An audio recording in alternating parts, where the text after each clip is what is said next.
So welcome also, and good to see some familiar faces, and as said, very honored to be back. And indeed, in 2017, I solely talked about chatbots. So whoever has seen me on any stage in 17, I was only talking about chatbots. Very boring, probably. In 16, I only talked about killing CVs, which will be also a topic later today by Gary from Epi, who talked about this morning. And this year, I have started talking about the overall landscape of HR tech. So I don't know who of you is digging into that, who of you is following specific blogs, going to specific conferences on HR tech. Can you raise a hand if you do, and if you feel that HR tech is also part of your daily life? That's so good, because then I don't need to explain this, because sometimes I talk to a lot of HR people, and as you know, most HR people are a bit behind when it comes to technology. So when I try to explain HR technology, they're always like, is this something like fintech? So for me, HR tech, and by the way, given my background as my first job having been in HR, but luckily I was socialized in digital companies and startups, so this is why I'm now bridging between those two worlds. For me, HR tech is something that works on various levels, but obviously its core will be technologies provided to HR departments to make that function less, can I say shite on stage? It's morning, right? Because as you know, most of those departments will lack digitization. So I've just seen a study by Bain saying that of a survey of 500 companies, mostly corporates, they did 30% of them still do manual work, pen and paper, and they still have an arsenal of stationery probably.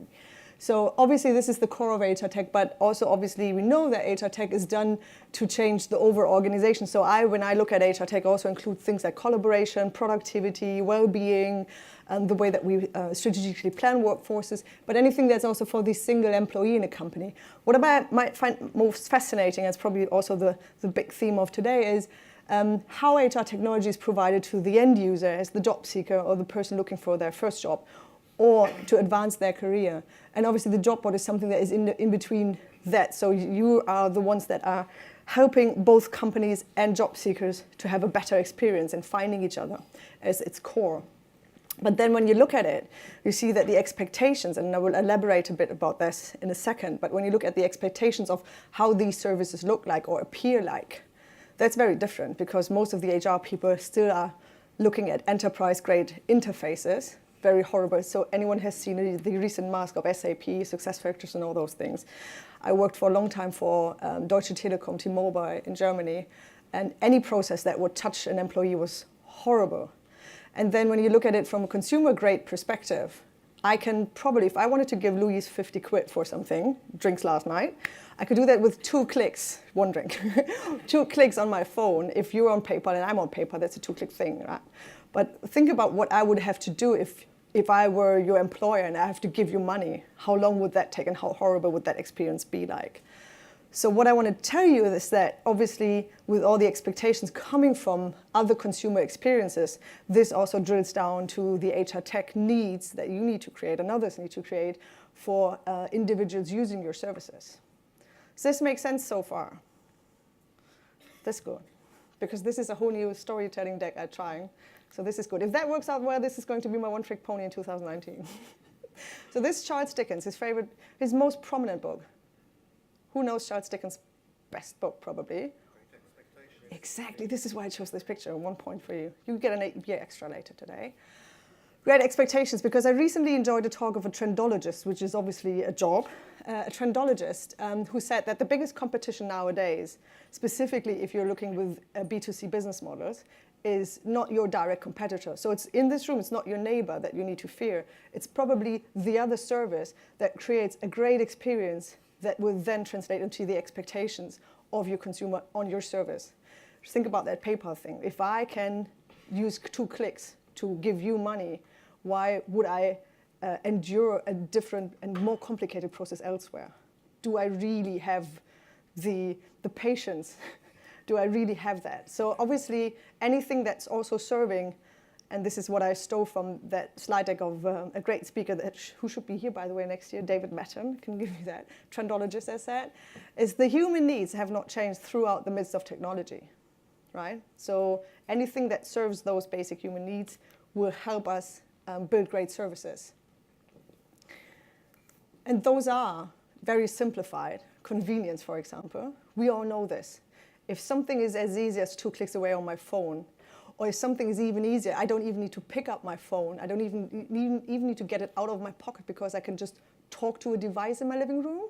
My 4-year-old does that. He wakes up every morning, goes into the living room, says, Alexa, turn on the light. Alexa, play Captain Sharky or Fireman Sam or whatever. He totally is in control. Sometimes, by the way, when Alexa is down, we cannot switch off the lights. That's also a problem. So we need to actually manually turn out the light bulb. But anyways, if it's that easy and seamlessly, it is exciting because it serves the need of being convenient. Something is magically done in the background without me even having to leave my comfy position on my couch. Also, fairness is a big thing. So as you can probably tell by now, I'm not English, I'm German. But the thing is that in Germany, we talk a lot, and we start talking a lot about LGBTI and diversity inclusion, which is probably even more of a topic in the UK. So we're starting to adapting this now. And it's even a bigger topic in other countries. Anyone has an idea how big the LGBT community, LGBTX, by the way, community is as in a population size? Because there are people in the White House, for example, trying to send them all to one island. How big would that island need to be to fit them all in? 50. No, as in, how big should the country be? Like, is it the size of Mallorca? Is it the size of, I don't know, Italy? It's the size of Italy? It's actually, so only talking about those people who are visibly and like openly LGBTX is the size of Europe. Okay, so it's a big audience. It's an by far underestimated audience. We're only speaking about those people who identify as LGBTX, and it could be so much more. So when you think about this, they all want to have the equal and fair choices to apply to companies, to be screened, to be interviewed and all that. So this is the fairness part, and this can be also other things. And connection, not only being connected as a status on LinkedIn, but also having relationships. So when you think it, and if there's only one takeaway from my 15 minutes impromptu this morning, think about those, try to remind those 3 things. And whenever you look at technology, try to figure out if any of those technologies will help you cater one of those needs of your audience. And then you might be able to build an exciting experience. It's not the other way around. Just implementing a tool because it's fancy and just looking at blockchain because everyone talks about blockchain does not make sense. It only makes sense that it helps you serve those needs, right? So this is why a trend then evolves, because a trend is something that caters to those needs through the aid of technology. Because a conversational bot allows me to talk to multiple people without me even talking to them personally. It does something for me magically. So it's a trend because it helps me being less stressed. There was this front-end developer in the US who recently built with ChatView, which is a tool, a bot that would actually talk to recruiters approaching him for jobs. And the chatbot would then sift out through those job offers and say, look, if it's not in Chicago, I'm not interested. If it's not React, I'm not interested because I don't want to do JavaScript anymore. And actually, the recruiters found this even more convenient because they said, oh, I don't have to stalk him on LinkedIn. I don't have to sift through his GitHub repository. I don't need to try to crawl his email address somewhere. I can just basically talk to the bot. So everyone wins. This is why, for example, chatbots is a very, very good thing because it is very convenient for everyone to use. Anyone seen that? Because it can also go in bad ways. Anyone heard about this shooter that was an Uber driver in the US a year ago? So basically what happened is that someone was on a shift as an Uber driver somewhere in a smaller town in the US and randomly shot people while he was on that shift. And still people were taking Uber as a service, although it was all over the media that police was looking for this person. And then a professor from the Said Business School, Rachel Botsman, she went through the police reports and asked, the policemen had obviously asked the passengers, why would you take that Uber that day? And they all said, I wanted to go from A to B. Was the most convenient way to do it. And even those that were in the car with that specific person, that murderer, they said, oh, I didn't know. And one of them actually asked him, oh, it would be so crazy if you were the shooter, right? And he said, yeah, that would be so crazy. So here we see a bad way where convenience trumps trust in technology also. So it's not the brand, it could have been any other service. The most convenient service is the one that we're going to use and stick to. And this translates, remember that it translates horizontally through industries and through services. Doesn't matter if it's one job is more convenient than the other. If that is as convenient as Airbnb, Uber, and all that, then I will use it.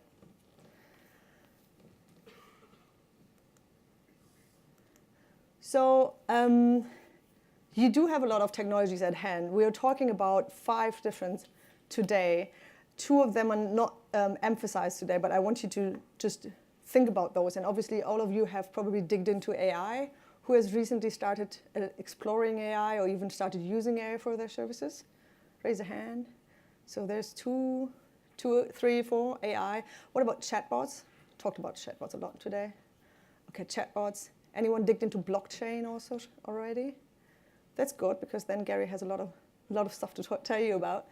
Okay, so there's all these things and all these funky new technologies at hand, and some of them create a lot of noise. There's not a lot of signals. So overall, the estimated group of HR technology providers out there is like 30,000. No one knows for sure. Joe and I would probably, could be 30, could be 40, we don't know, because there's also EdTech and other adjacent technologies. But there's a whole big group of HR technologies out there. Some of them selling those things, some of them actually building those things. So I would also encourage you to really question solutions when you look at them, if they're true AI, for example, or just machine learning, which could also be great, but some of the startups have started taking on framing it as blockchain or AI, which sometimes is not. So there's some sources for you to validate those services if you want to, by the way. So if you have any questions around all of those topics, feel free to reach me on any social media or via email, whatever. There's great sources where you can look at artificial intelligence, HR tech solutions, for example. Same for blockchain and all those. But there's a whole new world out there that is trying to figure out how we can make the whole, for example, talent acquisition world better. As we know, talent acquisition is more than just matching someone to a job. We need to nurture, we need to engage, re-engage and all that. This is no news to you, I hope. My first jobs in talent acquisition looked way different when I started 18 years ago. There was literally, I was working for a company that had just done their IPO. There was one inbox, and the only thing that we had to do was filter out the spam. And the rest we would forward to the recruiters. So just to give you some numbers, and by the way, all the slides will be available for you. You can actually download them right away. There's a short URL coming up. Take a picture, download it, share it with everyone you want. There's no confidentiality in there. This is just to give you an estimate on how this HR tech space is growing, how the amount of startups trying to build products that might be of use to you or your consumers or the companies that look at your services are buying. This is the venture capital going into HR tech just this year. So you can see it's a boost. There's more venture capitalists spending money on HR tech solutions. And this is just that was Q3. And obviously we have, year to date, we have had more investments than last year. FinTech, just to give you a context here, FinTech has raised 30 billion in US dollars in 2017. So 3 billion this year in HR tech is still fairly small. Anyone who's building an HR tech company knows that. Raising money for HR tech is not easy. Selling it is even harder, I think. So talent acquisition is the biggest chunk of all this. There's a guy in the US who's an analyst for HR tech, George LaRocque. Definitely recommend reading his reports. He actually lists all those investments. So if you want to drill into specific investments, if you want to figure out where the money goes, who's spending money, how does it look geographically, for example, what's happening in specific countries, you can all figure this out by just tuning into what George LaRocque says. Very knowledgeable. By the way, the UK, if you look at the European landscape of HR tech, I would say that UK is obviously the biggest market by quantity. Second would be either Germany or France. France is actually coming up with more HR tech startups for a lot of reasons. One would be that it is very easy to get money in France when you're in HR tech or when you're any kind of tech company, because basically the state matches every venture capital that you collect with VCs or business angels. So if I would get 50,000 probably through PayPal, probably 50,000 from these, the state would basically match that and give me 50 on top. So this is why it's a good ecosystem to start a company. But also because of the labor market that has some specifics, France is a very interesting market to look at. Germany has probably, I'd say, 150 HR tech companies that can be identified. If anyone wants to look at those, there's a LinkedIn post I did with all those. You can basically copy paste that, and then you have a database of all HR tech companies in Germany. And then there's Austria and Switzerland, which is a bit small. So Jubin from What You Do is one of the biggest probably HR tech players in Austria. And there's a WhatsApp group with all of them in there. There's like 8. Yeah, so it's the same for Israel, by the way. There's 40 HR tech companies in Israel. They're one part of one big WhatsApp group. This is a quote I stole from the CEO of KLM, and this is probably one of the last slides I want to show you. Because everyone, especially HR people, are encountered by gazillions of consultants talking to them about digital transformation. It's probably the same with you. There's those Accentures and BCGs and McKinsey's telling you how to transform your business and stuff like that. And KLM CEO said, well, digital is actually given. The only thing that you need to choose is whether you want to transform your company or not. So all of you need to obviously invest in technology. You all need to look at what's happening out there. As said, I can help you, and there's others I can recommend helping you if you want to sift into specific technologies, if you want to get vetting on specific vendors and all those things, because it is a crowded market and it's a very complex market. I grant that. Yet it is a very, very important thing to do. And this is why I'm very glad that we have 5 tech experts today talking about those various plays in HR tech, and also that we will have a panel where you can ask all those questions to all those people. Cool, that's about it. I want to just show you that there's more slides, obviously, with more of it, but this is the most important one, so take a picture of that one, and then you have also the appendix. So there is, in that deck, that you can download as a PDF right now if you want to, there is, obviously we've seen it, I've clicked through it, there is information about what AI will look like in HR, same for blockchain, same for chatbots, including examples of vendors out there. There is more appendix on anything else about there's links to those VC investment studies and all this. But as I said, feel free to approach me for anything you want to know about this market.